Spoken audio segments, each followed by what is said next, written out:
A Court of Fairies and Fiction. ACOFAF Girls Podcast. Hosts Mel Liv and Aka. A bookish theory and discussion podcast for the ACOTAR, Crescent City, and Tug series, as well as other romantasy books. ACOFAF Fable Book Club, A Rivalry of Hearts by Tessonja Odette. Hello, everybody. We are back. This is going to be our first book club episode. Yay! We are going to be discussing our March through July, because we were very slow. Book club read, A Rivalry of Hearts by Tessonja Odette. I have my little stack to show you guys of the different editions that I have. And this one is my favorite. I got it from the Book Cove. Look how pretty. Look at the foiling. And the edges. And the back. The letter. This is why Book Cove is like my favorite. Oh. The art. Is Book Cove a subscription service? Yes, but you can buy stuff on their shop too. Look at the art. Hee hee. Look at that. Look at that. I love it. It's gorgeous. It's my favorite edition, signed by her. Also, can we talk about the dedication? Because it's my favorite dedication I've ever seen in any book. It says, Let's do it. "For all the Anne Shirleys whose imaginations run wild and tempers run wilder, keep that fire ablaze." It me. And then we have the first, more art. Oh, I love that. Is that the Book Cove one? Mm-hmm. I love that. So pretty. I love them. Oh my God, Edwina's so funny. But the first paragraph is also one of my favorite first paragraphs that I've ever seen. I relate to these so hard. And it says, this is in Edwina's point of view, by the way, guys.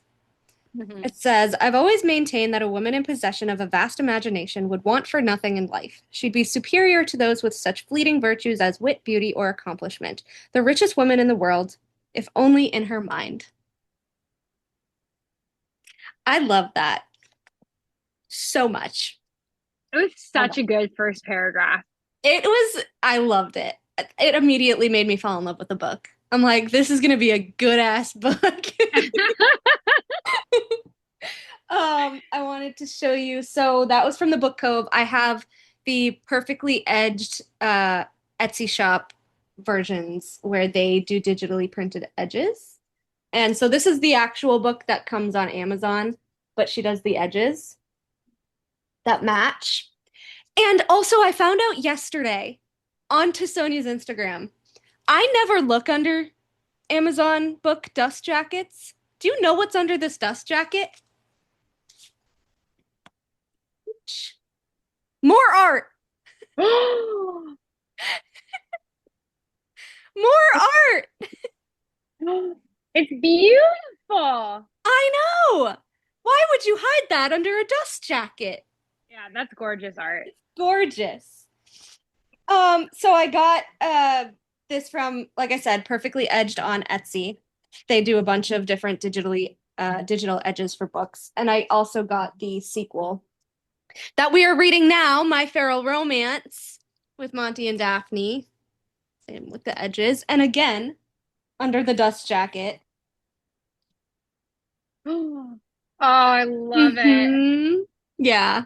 So cute. Because I do like supporting small businesses on Etsy with special editions. I do like sub boxes, but I also really like the Etsy people because they're very skilled.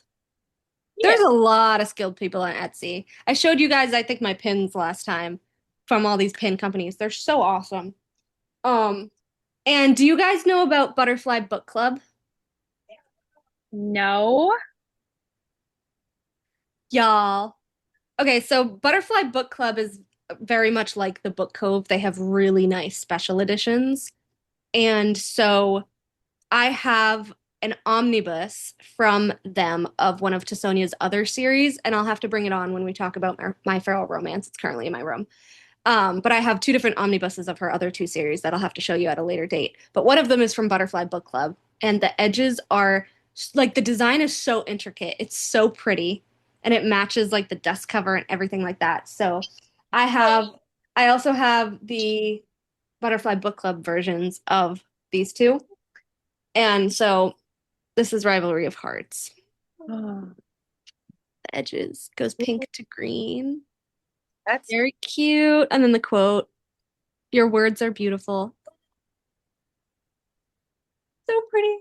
And then there is this one is actually really cute. Look at the foil. I love that.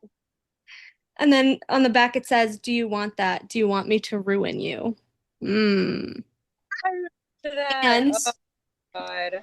and more art. So that one was green to pink. Want to guess what Feral is, color scheme wise? Yellow to pink. Yellow to purple. Orange to blue. Oh. Really? Yep. Or blue to orange. And this one says, "If we kiss, it's real," he says, "and this is real. It's real." The question comes out with a quaver of emotion. Daphne! Yeah. And there's a look at They're so cute. her looking at herself in the mirror. And the back Oh. says, "This doesn't feel like hate. That's because it isn't." And of course, the art. Oh, Nice. that's so cute. Yeah, so needless to say, I've only gotten a couple chapters in, but I love the prospect. We'll talk about that when we do that episode. But what did you guys think of the Fable world building? It was. I want to see more. Agreed. I loved it. I love the different aspects of the different courts. I always love different courts with Fae and everything. I think obviously there was a lot going on. I would have loved to have seen her like explore more of the places rather than just staying like in the hotel and at the theater and stuff. I know that it was mostly a romance book, so we're not going to get a lot of that. But I would have loved that. Like the opening scene where she's running late and she like runs into the thing and she sees like the oh my God, what's the creature's name? I'm blanking. The is it a The cloud? Is it a will-o-wisp? Will-o-wisp, I think. Yes. Yeah. Yes. And yeah, and she was like asking them where to go, and we know that will-o-wisps are chaotic little creatures that will lead you astray on purpose. And so she was late to her own book signing. I would have been pissed too. Oh, that's a new fear unlocked.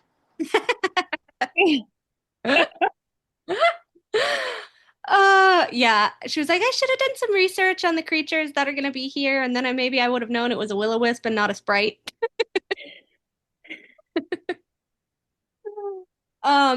But yes, I think the only parts, which I'm going to admit it a little, the only parts I kind of skimmed were the parts when they were on the train.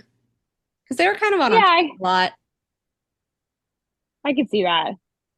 I mean, I would stop at like the Daphne and Monty parts where she was like kind of resting on his chest. I thought that was cute.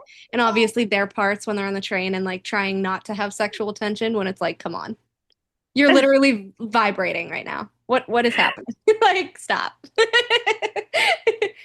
like, "I don't like her." Or she's like, no, she's like, "I don't like him like that." And then in his head, he's just like, "I'm in love with her." Like,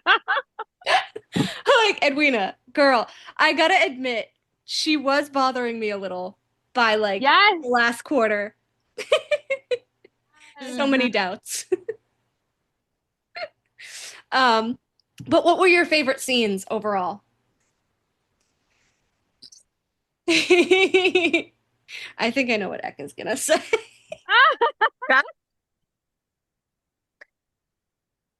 When they're teasing each other with kissing other people. Yes. Are I you was talking like- about like the college party or they went to a party? Yep, Yeah. yep. The stupid human guy. I was so upset.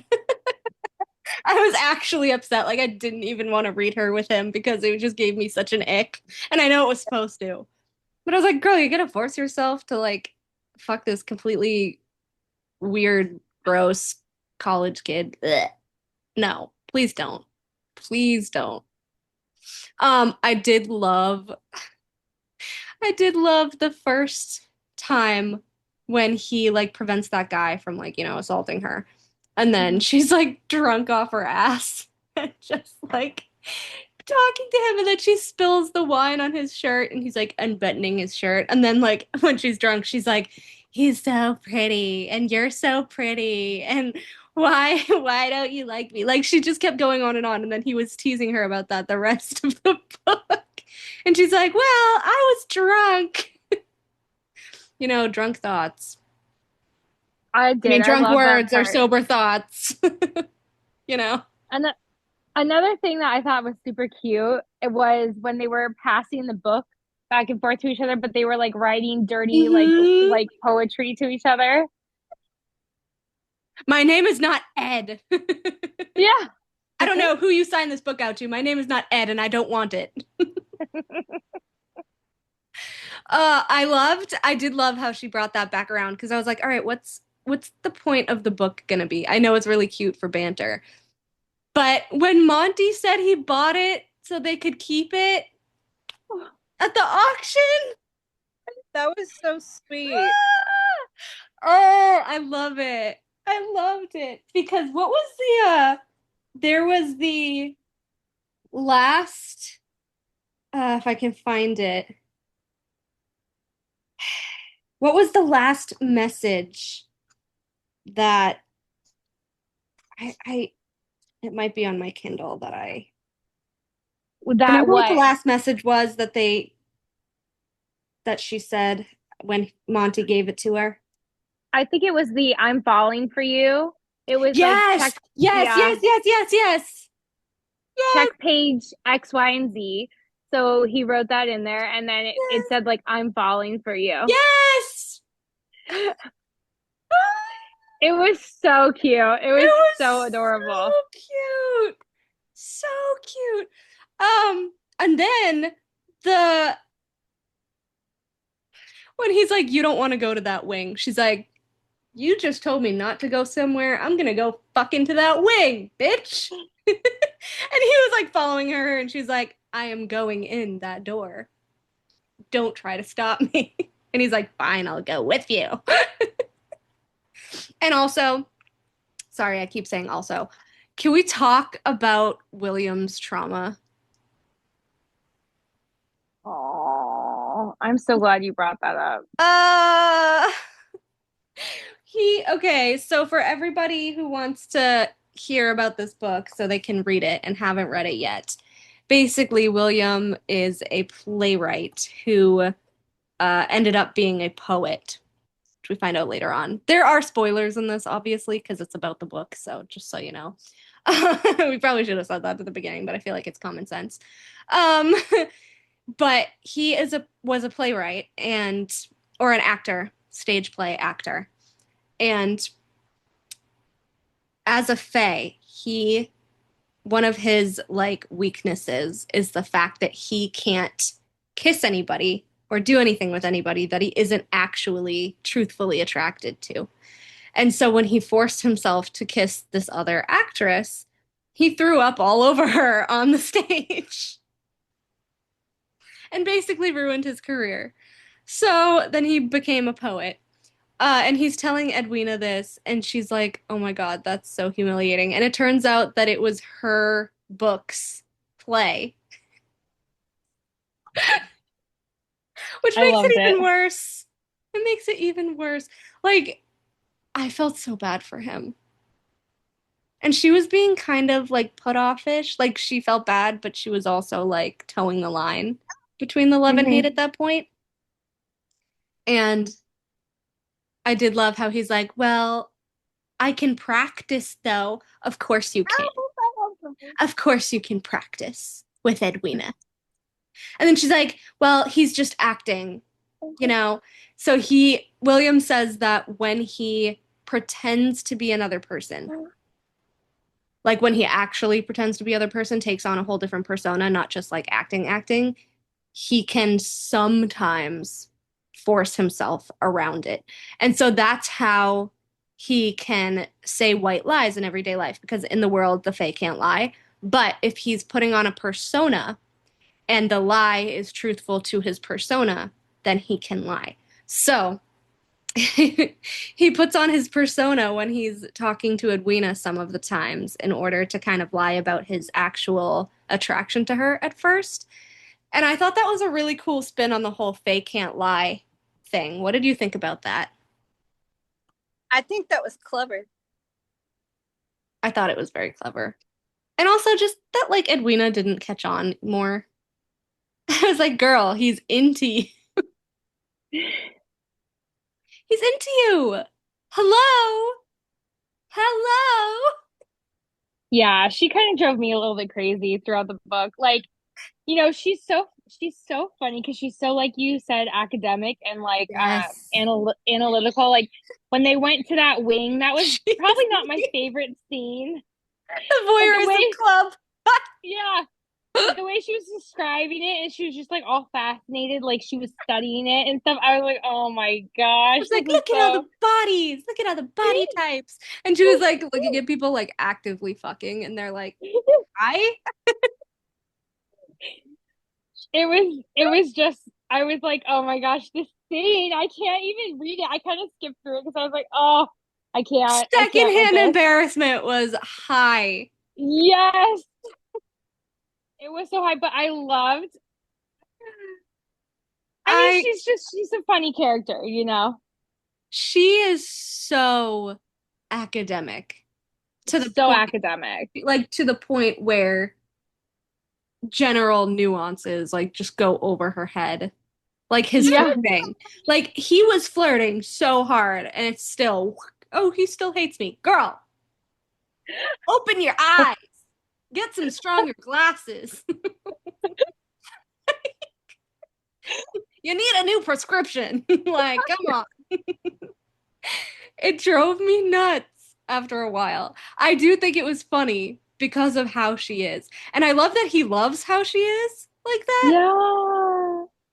I appreciated that because he didn't try to like change it. He just thought it was endlessly entertaining.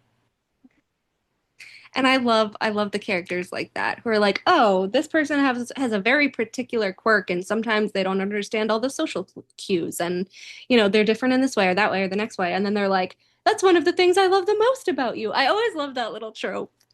Me too. I just think it's like really adorable. Obviously very fairy tale like, but very adorable. It's so adorable, and I actually think we've had maybe like two books where the female main character is kind of like that, where she's a little bit oblivious and Hmm. doesn't quite pick up on social cues, which I really appreciate and enjoy reading, you Hmm. know, Yeah. because Did you then guys they, go ahead? Sorry. no, go ahead, go ahead. I was just gonna say, did you guys have any like favorite quotes or did you write down any like notes or anything? I definitely did. My book is upstairs. I would have to go get it. Go get it. Go get it, girl. Favorite quotes. I love Daffy. Like, I love Daphne. I loved her from the first page. She's so adorable. And Hmm. I'm excited to get further along in her book. Me too. I do like I understand that she is a um unseelie fae. So in the series there are seelie fae, unseelie fae. I say we. maybe Book still knows this, maybe they don't. In general, Seelie Fae are the Fae that are humanoid and just have the pointed ears. Unseelie Fae are animal forms or nature forms, things like that, like druids, shapeshifters, They're sprites. their true form, Yes, basically. true forms, yes. Which actually reminds me, William's Fae power. I was obsessed. I was obsessed. His Fae power. Do you remember? Mm-hmm. He makes peonies. He just makes little flowers just come up from his palms. He's like, I'm a spring court Fae. Unfortunately. I was like, spring court Fae are my favorite. It was adorable. And okay, and then when there were just like flower petals on the bed, and then she was like, wait, so is this poop? Yes, that was once. What the hell? Like, wait. First you think it's poop. Like, what? No. And I loved William's thoughts about that. He's like, here I am enchanting this woman, making her flowers, and she has the audacity to ask if it's poop. It was so funny. He's such a good. I loved his character. I adore him. I'm curious to see who she modeled, if anyone, William after. Sorry. Yeah. I don't know. I need a William. I need like a book guy. So badly. Jonathan, you need a William. Jonathan, oh, yeah. I did a few highlights. I didn't do a lot because I was so entranced with the story that I forgot to like stop and highlight stuff. Which is very rare, actually. I did highlight stuff. I highlighted a lot of stuff. Mm-hmm. Practically the whole book. Go get it. Go get it. Yeah, here's the quote from the book thing. So chapter 4, when they're passing the book back and forth, it says, irritation boils my blood. I lift the book from my table and flourish it before him. That makes the book even less mine. My name is not Ed. I don't want a book addressed to someone named Ed, and I certainly don't want a copy of your book in any form. So good. So good. And then the whole time when they have their bargain. So guys, the people listening, right? They made a bargain for this publishing contract. And was she winning by sales, or he was originally winning by sales? He was winning. Mm-hmm. Yes. And she was upset. So they made a bargain that whoever can like seduce and sleep with the most people, or an act of intimacy, so kiss, sleep with, whatever, would win the publishing contract. Now, later on, Edwina is winning, and she's also 1 point above William, because as William told her later on, he can't actually do that with someone he's not attracted to. And this whole entire time, the only person he wants is Edwina. So at some point, they alter the bargain a little. And he's like, I'm going to give you like a pass. All you have to say is free pass and we can sleep together. And it's a free pass and it doesn't count for both of us. Because he really wanted to sleep with her. And so he uses his free pass. And obviously they don't go all the way, but he uses his free pass. So she's a point ahead of him. And she is so adamant to not use her free pass. And I thought that was hilarious. But I felt really bad for him, which, Tessonja, I know you're listening because you said you were going to, and I'm sorry, I'm annoying, but I'm gonna be annoying about this over and over and over and over again. He did it for Cassie, his sister, who is, she is disabled. Now, in the world of the book, if a human his sister is not by blood. They're kind of like foster siblings. Her mother and William's father were in love at one point, and that's how they were siblings. But he has a completely different mother now that he never knew. So the way that it works in the lore of the book is that if humans love a fae, their lifespan will reflect that, and it'll be a lot longer if they're in love with a fae. But with that Which is perk, sweet. I like. I did love that. But with that I perk love. also comes the flip side of it, where if you love a fae and then you break up or they die or something like that, your health gets very bad and you can die. So William's father was kind of a piece of shit. He was like a player. He left Cassie's mom. She got very sick and died because of it. And now because she would see William's father as her father, she has the same disease because obviously she loved her father and he left. Stepfather, and he left. So Cassie's dying too. And obviously, William can't really help anything because, it's not the love of a parent and it's not the love of a, you know, girlfriend, boyfriend, whatever. Like the love of a sibling, I don't think really counts as much. So he's like, I can't help her like as much as like a fae lover would help her, So It's not potent. Yeah. Yeah.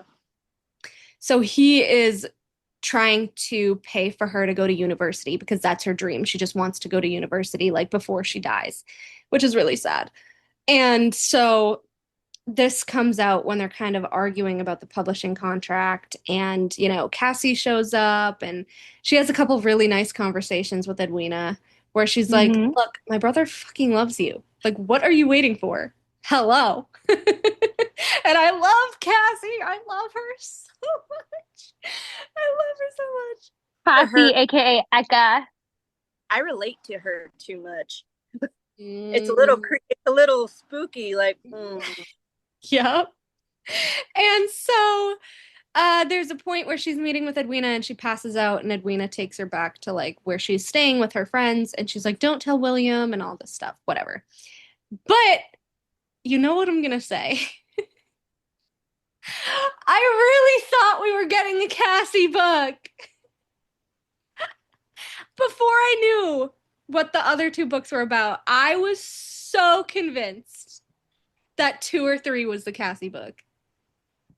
Am I crazy, or did you also think that?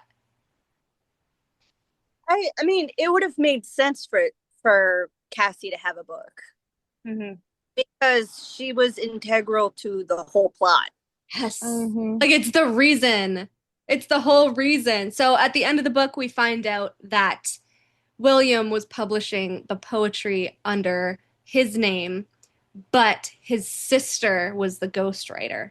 So the sister was actually the author. And she was okay with that because, like, in that society, it's kind of patriarchal. And you're like, oh, the males will get more fame for this. And so the money was going towards saving for university for her. So she was fine with that.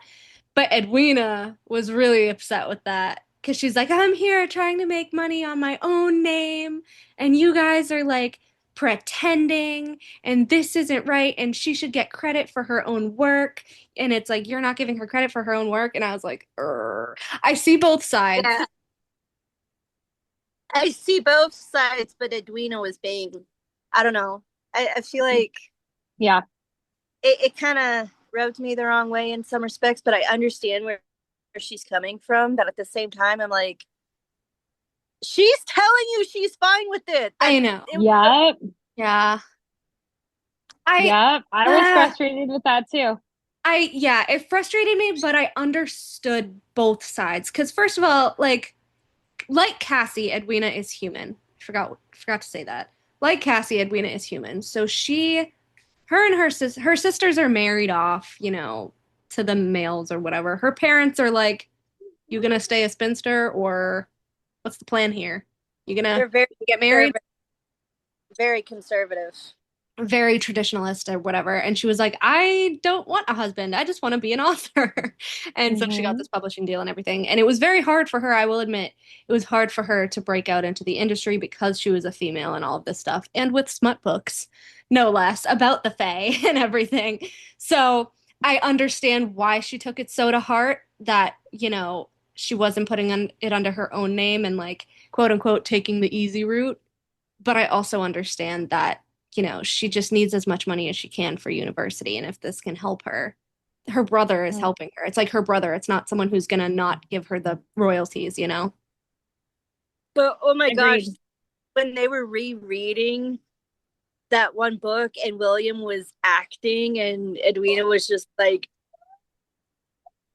book club. When they're like, yeah, you guys should act it out. And he's like, shit. And then he's like, well, if I'm in the persona, then maybe she'll think that I can kiss her because I'm in the persona. Now you can kiss her because you're attracted to her. That was really hot. And then she was like, oh yeah, like, we have an audience. She was questioning everything at that point. It was so funny. It was so funny. I loved that so much. Who was blanking on her name right now? Crap. Who is the other lady? Because I think she would have been really good to have a book too. Oh, yeah. Jolene. Yeah, Jolene. Yes. Jolene's married, though. That rubbed me the wrong way. Well, now she's married, yes. No, she was always married, and he let her. No, right? She wasn't. She wasn't? They were engaged. Oh, okay, well, engaged still. And they got married later on in the book, and they came by, and then they were really tough. Like, they started growing on each other, and it was really sweet. I mean, engaged, though. Jolene. Come on. I mean, she was all over William. Yeah. I didn't like that because her husband seemed really nice when he came on the page. They didn't know each other then. But you're still engaged. An arranged marriage. Yeah, but Jolene's the type of person that would have been like, I'm not marrying this dude. Like, come on. It's also a patriarchal society. I know. But I don't know. It was just weird to me because it's not like he was a bad person. Like if they told him like, oh, you're marrying this lord and he was like known for being like cruel or whatever, then I could totally see it. But she was just like, oh yeah, I'm marrying this guy and he's supposedly like this or whatever. But she didn't like, he wasn't a bad person. I don't know. I still see it as cheating. Maybe that's just me. I get where you're coming from. I mean, she knew. I mean, if they had an actual relationship to where like there was mutual trust, then yeah, I would have considered it cheating. But yeah, that's why I'm like, that's a line because you're engaged, but again, it's not. You're kind of have to marry someone. Like it's not like. I guess it was like her last hurrah in a way, like yeah. But yeah, Jolene she really ticked me off at first. I was like, get away from William. Yeah. Get away from him. Yeah. Oh God, it was so awkward when like Jolene was like bragging to Edwina about like, oh, he was so this and so that. And I felt like we really connected, and I'm just like, yeah. That was awful. And then in his POV when he's like, how do I get rid of her? And then he's like, well, that's actually really mean, but seriously, how can I get rid of her? He's like, she's a nice girl, but I am not interested. And she's all over me. mm-hmm. It's like, Jolene, stay here. I'll just show her this. Like, get away from me. And I feel like he could have been a little more direct about it. Yeah. He was kind of beating around the bush. Yeah. I mean, she could have taken the hint, but he should have been direct about it. Yeah. Honestly. Yeah. In my opinion. So chapter 7, I had 3 highlights in chapter 7, I think, I guess. So when it starts with William's POV, and he says, how the hell did flirting with Edwina end in a bet where I'm supposed to sleep with someone who isn't her? Did she not understand that when I dared her to seduce someone tonight, I meant me? I made it so obvious, didn't I? Not that I want to sleep with her. Of course I don't. I don't even like the woman. She's a nuisance with a temper and my rival in securing the contract I desperately need. That isn't to say I don't enjoy her company. More than anything, I like how much she hates me, which is why I dared her to try to seduce me. The amount of emotions this guy goes through in this one paragraph. I loved that. It's hilarious. I'm like, dude, you're in love with her. I don't like her. I hate her. She's my rival. Keep telling yourself that, buddy. Oh my God. You know what was embarrassing? Oh, wait, never mind. That's the other book. Never mind. I was thinking of something else from the next book. Yes. Like, oh, wait. No, yeah. I know what you're talking about. Yeah. Yeah, that one. And then, oh my God. And then he says, Edwina almost nods off again. Her spectacles slide from her face to the counter, and when she startles awake, she goes to push the bridge of her lenses up her nose, but without them there, she jabs herself right between the eyes. She frowns, jabs again, then searches for her fallen spectacles on the counter. The impish grin she makes when she finds them and replaces them has my lips curling in turn. Not because she's cute. There's nothing cute about that foolish smile or her round flushed cheeks, or the tangled auburn hair that she managed to pin in what looks like a bird's nest on one side of her head, or the way she swings her legs on her too high stool humming a stupid little tune.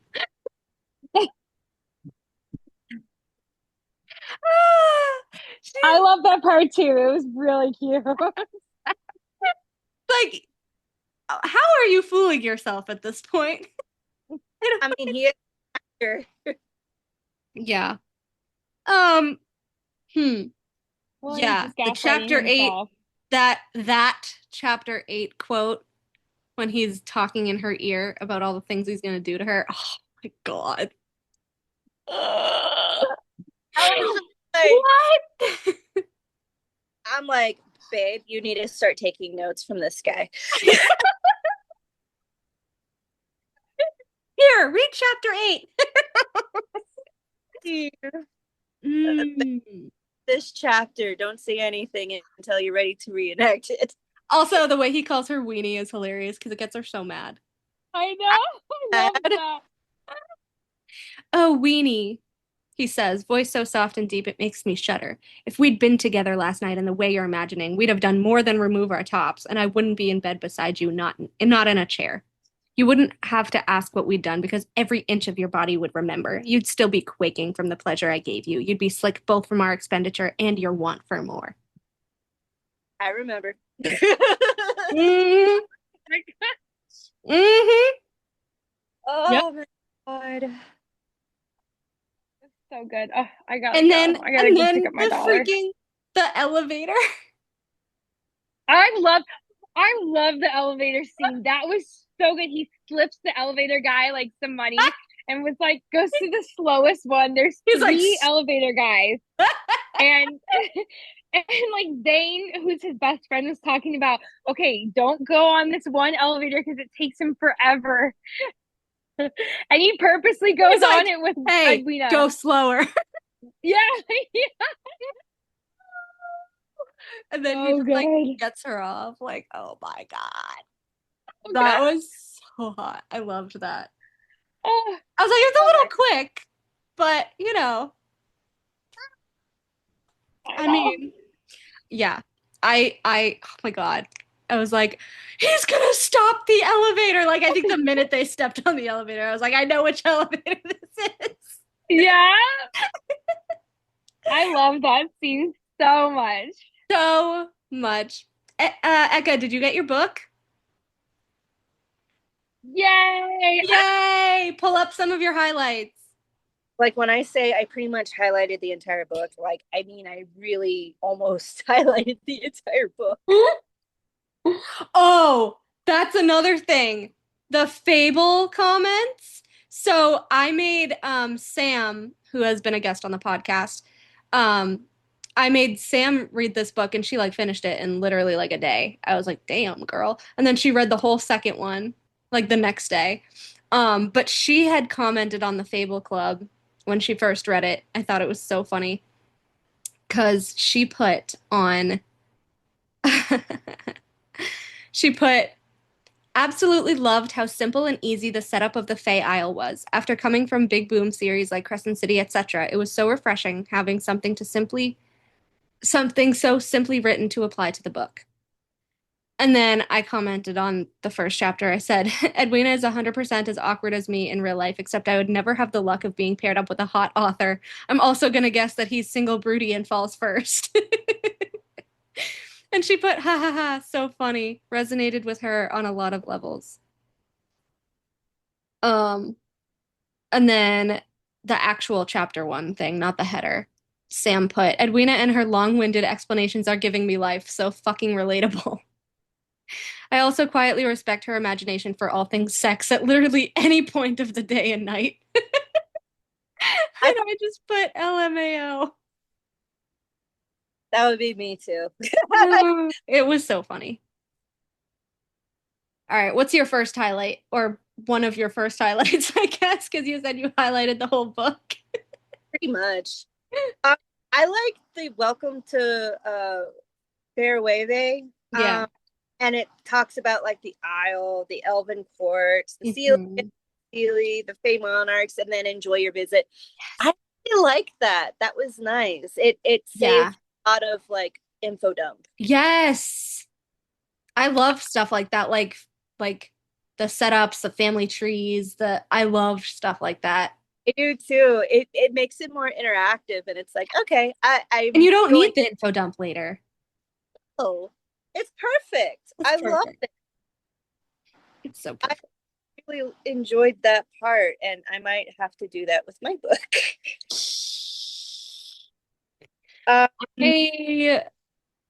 My world building sucks. My world building is like so 2D. Although I have a lot of beta readers that are like, oh my God, I love your descriptions and they're so amazing. And I was like, are they? I kind of thought that they were pretty quick and then it's weird. Everyone's like, I love your descriptions and the way the castle looks and the mountain and the waterfall and da-da-da. And I was like, that was like one scene. I like info dumped what it looked like in like one scene. And then he goes to like the cliff, the waterfall where the cliff is. And like, it's very, very quick world building because I really suck at it. I should insert more, but yeah. I like before I knew it, I had my pen, inkwell, and notebook in hand, my breakfast forgotten, and I was chronicling a tale of heart-wrenching romance. When she was looking at those two guys and she was just like fan fictioning and she's like, oh, those two guys, they would do this and we did that. And she did that later in that wing. Yeah. That was neat. Cause like that's how writers and authors think. Mm-hmm. They keep chronicling and it's like, chronically. And it's like research mode. You don't like associate anything else with being human. You're like, I'm in author mode right now. Like this is, yeah, I get that. I can relate to that. Relatable. Very relatable. 100%. Sam put on chapter 2. She put the quote, I lift my chin, retrieve the crooked book, and place it neatly on top of the stack. Author of smut and drivel. She put, okay, sis, give that arrogant fae a bit of sass, queen. I like it. Oh my God, I'm so excited. And then she just put, haha. I like it when Monty says, you write steamy romance, he writes bittersweet poetry. You're a match made in heaven. And then he takes credit for their entire relationship because of that one line. He's like, well, I was their matchmaker. Monty. I think they had a lot more attention than just you being there. A corner of his mouth lifts in a smirk that oddly feels like a challenge. Sam put, yeah, it does. And she was all, challenge accepted. Squee. Hi there, you rivals soon to be lovers. I liked Arwen too. Arwen's description. Yeah. The nose tapping, the saunter away, the reason for the rivalry coming to light. We love the tension building. I just put, my name is not Ed with a laughing face. And then for chapter 5, I put, of course she drank the cloud booze. I want cloud dive. Imagine it tastes amazing. Where is our Fable cocktail book, Tessonja? Or even like mocktail. Like, Yeah. Cocktail, mocktail. Where's Cocktail. our little... All. I want a Fable one. Yeah. I want a cloud dive. There was a lot of like food and drink descriptions at first. I was like impressed. I was hungry. I was hungry. I was thirsty. I was thirsty in more than one ways, but cloud dive sounded amazing. Cloud dive. I mean, whew. That just sounds like, I don't know, it just sounds so dreamy. Yeah, like would it take like what would you put in it? Like butterfly tea? To me, I just feel like it would taste like alcoholic liquid cotton candy. I don't know why. That's just immediately where my head went. I'm like, oh, it kind of tastes like a cotton candy drink. Yeah, I kind of thought the cotton candy thing too. Which I would love because I love cotton candy flavored things. Me too. For July, the ice cream place down the street from me has cotton candy ice cream as a special. I got a scoop the other day. It was pretty good. I am dying for some Dairy Queen. It has been I have JP Licks. I want the cherry dipped cone so bad. Olivia, what did you think Cloud Dive would taste like? I think you guys hit the nail on the head. It sounds like cotton candy. Thank you. I mean, at least I get one thing right. They were making fun of me the other day because I said on the other episode because I said that when Monty first appeared, I was like, oh, he has a mustache and he's older. Your picture of Monty was so off compared to what I had viewed him as. Right? Like I thought of like the missing prince from Howl's Moving Castle, like where he has the big poofy blonde hair and gorgeous and he wears pink and he's princely. That's who I thought Monty was, except that he had a cigarello. It's really weird. I think, again, that's why. Because when I think of people like smoking cigars, I think of older men. Because the only people who smoke cigars that I've ever seen have been older men with like mustaches and beards. Like the guys at my job with facial hair will go out and smoke cigars and drink. Like, no. Not on shift, obviously. Oh, okay. Not on shift. Yeah, they're drinking on shift. Jeez, what kind of yeah. So I'm like, ew. I was like so turned off at first when every time he had like a cigarette, I was like, Monty, kick the habit. Kick it in the dirt. Have either of you ever smoked a cigar before? Hell no. I've been around them. Like so when the high school graduates, the graduating class pass out cigars right after they get their diplomas. Yeah. So my brother's was last year, my sister's was this year, so they had the thing. My sister actually didn't smoke it though. Because she's going into the Air Force, like I told you. So they're not really allowed to do any of that stuff, but she held it and she had pictures with it. Her boyfriend smoked one. But I can't be around like smoke fumes. It really bothers me. I don't know whether I'm allergic to it or what, but it dries out my throat, makes me feel gross. I don't like it. Any type of smoke, I'm like, I can't. My mom used to be a smoker. Yeah. But she quit before she had me, and then after she had my last brother, she was really like stressed out because she was working midnights and everything, and then she started smoking again. And it's like, I can smell it on you. Even if you hide it, like I can smell it on you. It just bothers me. I can't do smoke. So I'm not into it either. I'm very sad that he's a smoker because he's so hot. I mean, sometimes if there's like a hint of smoke in like something, like that's a little nice, but like full on smoke, no thanks. Yeah. I put on chapter 7, of course he believes being rude was flirting. Men. Hashtag men. Hashtag men. And then I put, I take it back. I'm a fraud too, Edwina.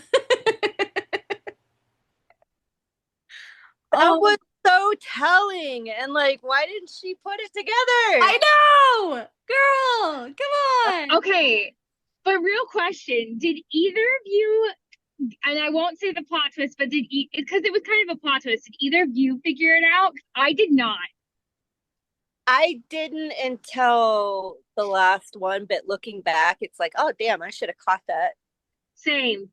I should have caught it too. Because normally I'm pretty good at catching that kind of stuff, but I don't know. I was just so into There it. were hints, but I didn't want to be like, oh, this is actually absolutely going to happen. What I thought was going to happen, that I think I post on here at some point, I thought that he was going to figure out that she was his mate. I thought that too. 100%. Because the way that, like, she wasn't even in proximity to him, and he's like, oh, I still, like, feel like I should go talk to her. I feel like I should go protect her from these guys. And he went fucking feral on that dude. Yes, it was mate language. And I'm just 100%. Like, I was like, they're mates. And then, like, they just weren't mates. And I was like, oh, the mate language, though, so much. Crazy. It was there. It was definitely there. Yeah. I was kind of sad that they weren't. Yeah. I was kind of sad. Oh, but how did you feel about? Go ahead, Eka. How did you feel about June? I was wondering when that was going to get brought up. I knew the entire fucking time. Did you guys really think it was a person? I was like, this is not a person. This is like, this is going to be like a poem about something that happened during the month of June, or like something like that. I was like, this is not a person, just because Edwina thinks it's a person and she's jealous. I was hoping Cassia was a lesbian or maybe bisexual. I was so sad. I'm just sad she's not getting a book. I know. I can't let it go. Maybe not yet. You know, it might change. Tessonja. Yeah, no, it was funny because under the comment section of one of our posts, when she commented, I was like, I need a Cassie book, please. When's Cassie book? And she's like, oh, I don't have plans to write a Cassie book. I was devastated when I showed you that. I saw that comment and I was like, oh man, that's hard to swallow. That's like a hard pill to swallow. That is a gut punch. I was really surprised. I was surprised because I just, if we ever interview her, I just want to ask her, like, why did you not go with Cassie? Because Cassie was perfectly set up for the next book. And she, like, literally it ends with her being like, oh, I have 6 months to live. What? And it's like, if I fall in love, my life. Lover. Yeah. Immediately. Find a lover. Yes. I even pitched, like, I was like, if you don't write a Cassie book, I'm writing a fanfic one. And she was like, saw your comment. I was like, this is how it's gonna go down, right? Set the scene, okay? She meets a friend, this dude in university, right? And they're best friends, and he knows everything about her condition, and he's never made her feel like less or that she couldn't do stuff because of it, and he never brings it up, and they're just friends, and it just is what it is, right? And then on the last day of university, when they're graduating and they're happy, he accidentally kisses her in their excitement, and then she's like, oh my god, and he's like, oh my god, and she's like, oh my god, and he's like, will you marry me? And she's like, yes. Yes, I will. Yes, I will. Hence their love story with a random proposal, because they've been besties all 4 years of university. Well, it's not 4 years, but so I think that because he loved her so much, she wondered why she didn't die after the 6 months, because they're best friends and he loves her. I think that would be a really cool way to spin it. And then she's like, how did I last 4 years of university or whatever? And he's like, I love you, marry me. Look at it. You already have the entire book like planned out. have it all good. And then she gets the publishing contract under her own name. See, but then what would happen to William? Like, I need more. At the end of the book, he becomes a play actor again, remember? Does he? I forgot about that part. Yeah. Because he started playing the villains. Yes. That's right. So he didn't have to kiss people. Yes. So smart. Yeah. Okay. Yep. You missed that whole segment, Eka. I was talking about how I told Tessonja how I would write Cassie's book, and that if she doesn't write one, I'm going to do a whole fanfic book for Cassie. Do it! Or we could co-write a Cassie book. You should do it. Girl. Pitch it to her. Go pitch to her. Why not? That would be so much fun. That would be so much fun, actually. Mm-hmm. You should. I would 100%. I would even ghostwrite one. Like, I want one so bad. I would even ghostwrite one under her name. You should. I want a Cassie book that bad. I say co-write with her. I would love that. Being able to co-write with any author would be fucking amazing. Amazing. Like, sorry, I just had like the most realist moment right now, just thinking like, dude, imagine co-writing with Sarah. I know. Do you think she has co-writers though? No, I don't think so. No. Yeah. I've shown you the reels where I'm like, Sarah, make me your lore specialist. Please. Please, I will keep everything straight for you. Yeah. I was telling Eka, you weren't here then. I said that we need to have a cocktail mocktail Fable book. With Cloud Dive and all the funny little drinks. And all the different courts can have like a drink too. Yeah. Like the Luminous. Yes. How do you say that? Loomis? It was Lumenas. Oh, Luminous. Yeah. Luminous. Okay. The Loomies. The Loomies. Yeah, what is a Loomie? It can be a cookbook, drink book, food book, Fable food. Fable festival, something like that. What would like a drink for like a city like that taste like though? A Loomie. Like what would that taste like to you guys? Oh, it would definitely have edible glitter in it. Edible glitter and rock sugar. Or like blue how do you say that word? Blue curacao? Yes. Well, no, I think blue curacao would be Cloud Dive. That could also be Cloud Dive, yeah. With like a little cotton candy puff on top of it. 100%. So bad. Tessonja! Yes! Please! Let's have a party together. Let's do drinks. I know, honestly. Can you imagine a Fable ball? As long as I get Zane's closet. Yeah. I know. I was like drooling over the caption of his like apartment condo. Yes. Oh my God. Closet. How big it was. His entire apartment was awesome. It was amazing. And that he just like gives away his clothes. He's like, yeah, take it. You want that dress? There. I think they were trans, right? Their entire apartment. Yeah. Okay. But yeah, the way that like, I loved when Edwina saw Daphne come out in her human form in the dress. And she was like, who's this random person? Fae form. And she was like, she's so beautiful. She doesn't even know, like. And then she's like, I am uncomfortable. I'm not going. Floop, back into a pine marten. Did I tell you guys that me and Caitlin, I've been friends with her for like 12 years now, I think. We RP back and forth pretty much every day, but we have different storylines and stuff like that. Did I tell you that we started a new RP around the same time that I started this book? And so I was really liking the idea of the Sealy Unsealy thing. So we did like a Seelie Unseelie thing where there's like the Springcourt King, and I named him Gray because he has like silvery eyes. And then his best friend, which so it was kind of after Tamlin and Lucian.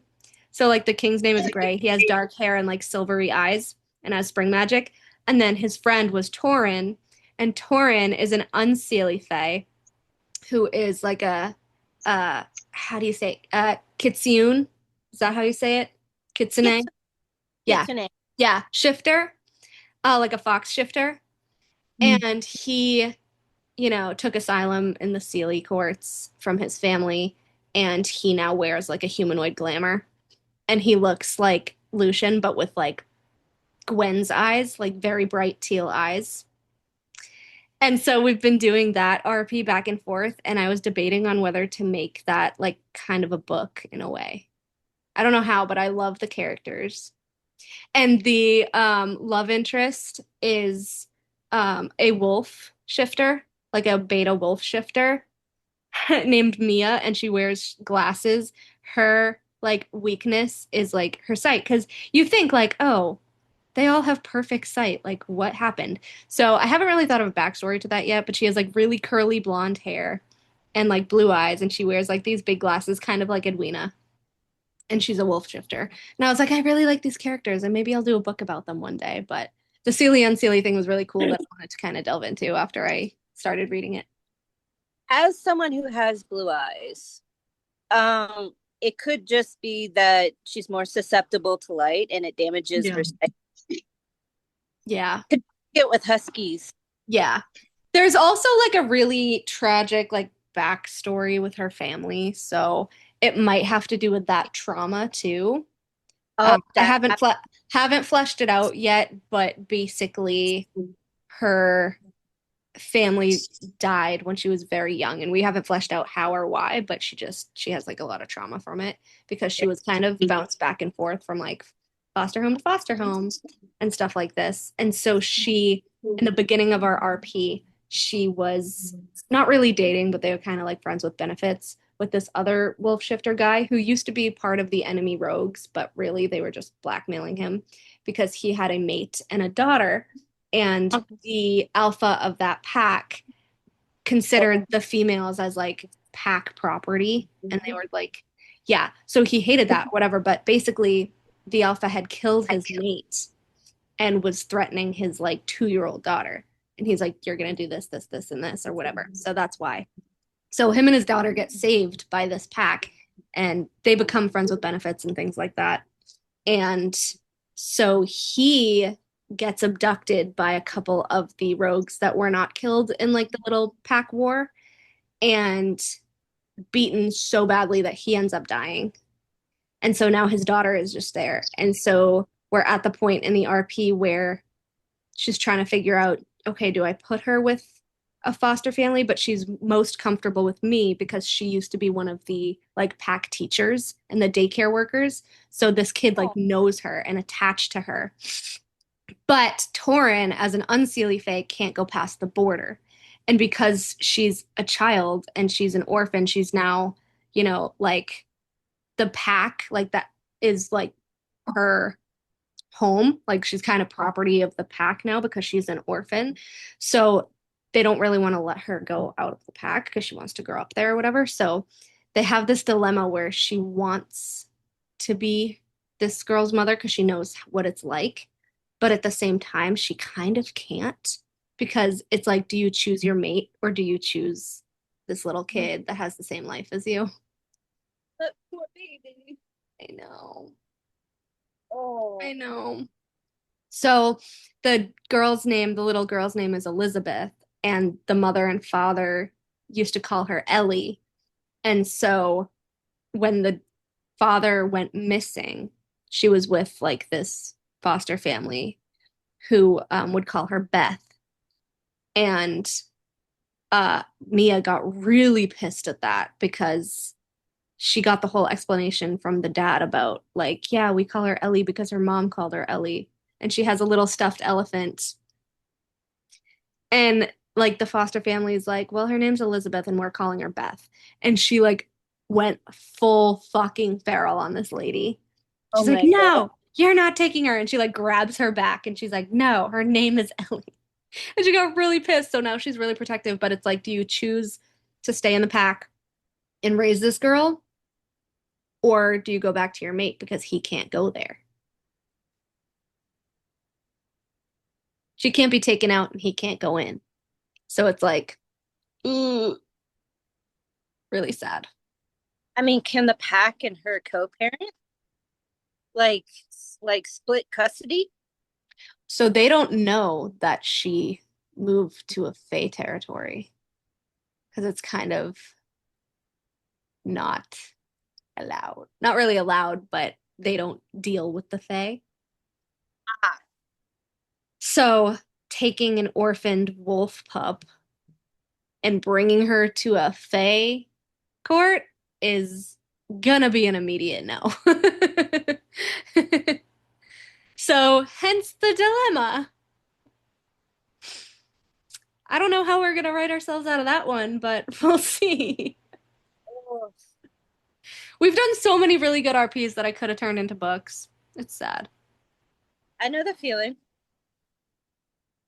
And I have like 5 whips at the moment, like 5. I said I want to finish this book by Christmas. I don't know if I'll be able to. Do you think I'll be able to? I think you will. That's also coming from me, who has taken forever to get it just right. I know. Yeah, it drives me crazy. All of the beta edits or whatever. I was like, do not edit, just right. Do not edit, just right. Do not edit right now, just right. For me, do not rewrite just right. Yes, do not rewrite. Yeah. Oh, it's a trap. It is such a trap. I know. I mean, at Ugh. least the good thing about me working a double is like, if it's not super busy, I can write. Yeah. Knock on wood. I really hope it's not super busy. Or I could read Daphne's book and be like, guys, have you gotten to this chapter? Oh my God. I have this much of this book, and then I'm gonna go back to reading Daffy's book because I love Daffy. And you promised you have to read Mist's book in August. But we also have the mermaid. I know. I can read 2 books at a time. I don't think I can do more than 2, but I can read 2 books at a time. Oh my God. I love it. I'm gonna say the first few chapters, I think I love it more than Ash's book. And I loved Ash's book. Wow. Lily is so funny. I love her. And okay, Mist is even more awkward than Ash. If you thought Ash was awkward, dial that up to 100%.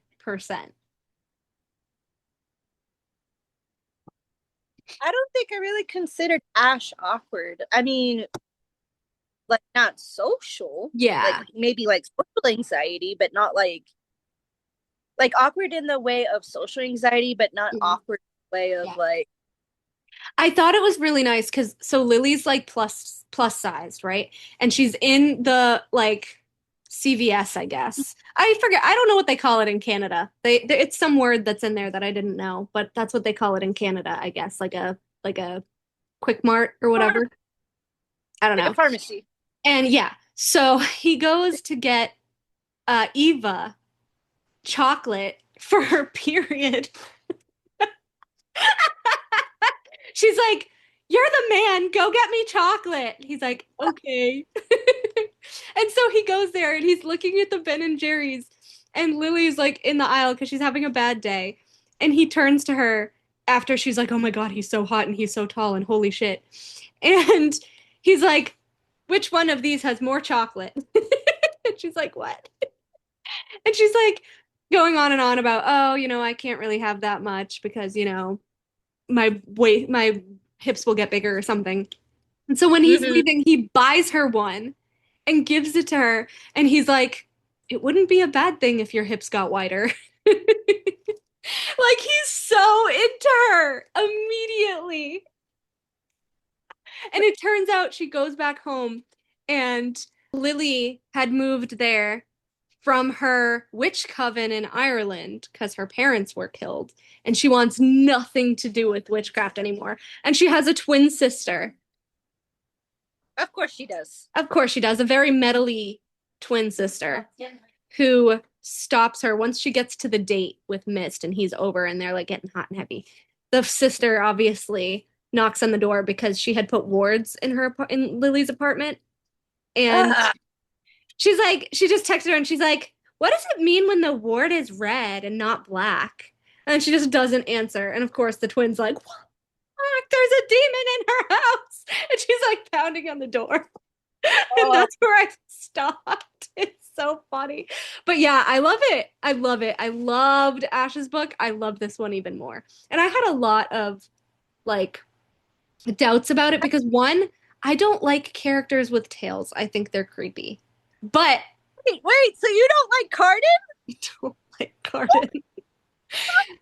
Okay, Liliana in our group hates me for not liking Cardin. I don't hate you for not liking Cardin. She's like, you have to read it and he will change your mind. I'm like, no, I think Mist will change my mind. No, wait. Do you like Roybin? I don't know who that is. Okay. I think the only tail person who could change my mind will be Mist because I'm already fucking in love with him. Roybin does not have a tail, but he is just... I love Roybin. I've loved him since high school when I first read Tithe. Aww. Oh my god, I love him. More book mail. He's like this punk rocker, heavy metal, looking dude. Way that Kay has her to him, and like Roybin takes her seriously because he's Roybin. So adorable, and I love their relationship, and I want to see more of their relationship in the books. Mist's humanoid form too. Come on. Oh, I would have been all over that too. Climb him like a tree, Lil. Climb him like a tree. Get it, Lily. Edie. Oh, what is her sister's name? It's another flower. Rose? No. Hyacinth? No. Iris. And we have to figure out a day to do the Demon Valentine episode at some point. We'll figure it out. All right. See you later.